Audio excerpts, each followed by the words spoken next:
Updates at pinakahuling mga usapin sa mundo ng palakasan. Atin ang pakinggan dito sa Ang Pilipinas Ngayon. Magandang araw. Narito na po ang Sports Balita. Namatay ang basketball coach na si Frederick Oliver Ricky Dandan nitong Miyerkules sa edad na 62. Inanunsyo ang detalye ng anak ni Dandan na si Mark na ang lamay ni Coach Ricky ay gaganapin mula ika-14 hanggang ika-16 ng Nobyembre sa Arlington Memorial Chapels sa Quezon City. Hinawakan ni Dandan ang University of the Philippines Fighting Maroons mula 2011 hanggang 2013. Naging coach din ito para sa koponan ng Colombian Jeep sa PBA noong 2017 hanggang 2018 season. Naging miyembro din ito ng coaching staff sa mga professional team ng Air 21, Powerade at Global Port. Nagpaabot naman ng kanilang pakikiramay ang UP Office of Athletics and Sports Development sa pagpanaw ni Dandan. Updates at pinakahuling mga usapin sa mundo ng palakasan. Atin ang pakinggan dito sa Ang Pilipinas Ngayon. Kahit hindi na ito kwalipikado sa semifinals, patuloy pa rin ang laban ng Ateneo de Manila University para sa kanilang karangalan kung saan winakasan nila ang kanilang tatlong sunod-sunod na pagkatalo sa pamamagitan ng panalo laban sa University of the East 71-67 sa UAAP Season 87 Men's Basketball Tournament na ginanap sa UST Quadricentennial Pavilion. Naging balanse ang atake ng Blue Eagles kung saan 5 players ang nakagawa ng double figures para pagandahin ang kanilang record sa 4-9, subalit sila ay nasa huli ng team standings. Nanguna si Andrew Bongo sa nagawa nitong 15 puntos at 6 na rebounds, habang nag-ambag si Sean Tauno ng 13 puntos para sa Ateneo.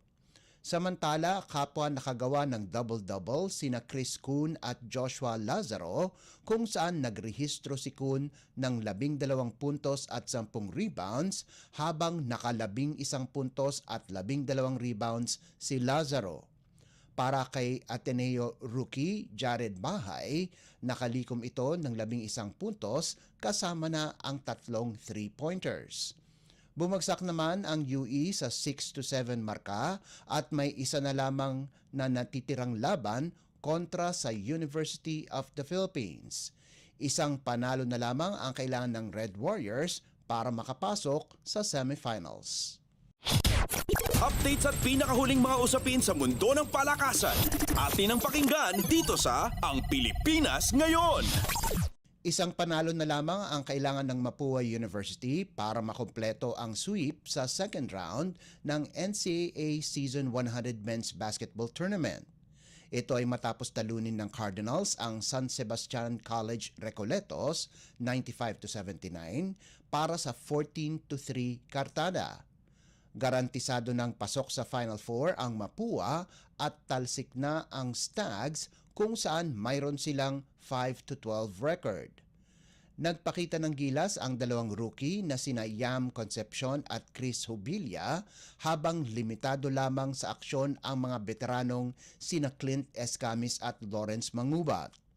Nakapagtala si Concepcion ng 18 puntos, 5 rebounds, 5 assists at 3 steals, habang nakapagtala si Hubilia ng 17 markers, 6 na boards, 4 na assists, 1 steal at 1 tapal. Nag-ambag naman si JC Recto ng 17 puntos, habang nagdagdag si Joaquin Garcia ng 12 markers para ibigay sa Mapua ang panalo kahit wala si head coach Randy Alcantara na nagsilbi ng isang larong suspensyon dahil sa unsportsmanlike foul noong huling laro. Nasayang naman ang 22 puntos ni Paeng Are at ang 16 at 14 na puntos ni na Raymart Escobedo at Regs Gabad ayon sa pagkakasunod. Updates at pinakahuling mga usapin sa mundo ng palakasan. Atin ang pakinggan dito sa Ang Pilipinas Ngayon.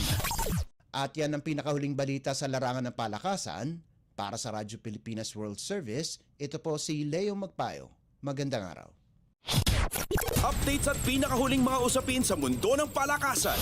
Atin ang pakinggan dito sa Ang Pilipinas Ngayon.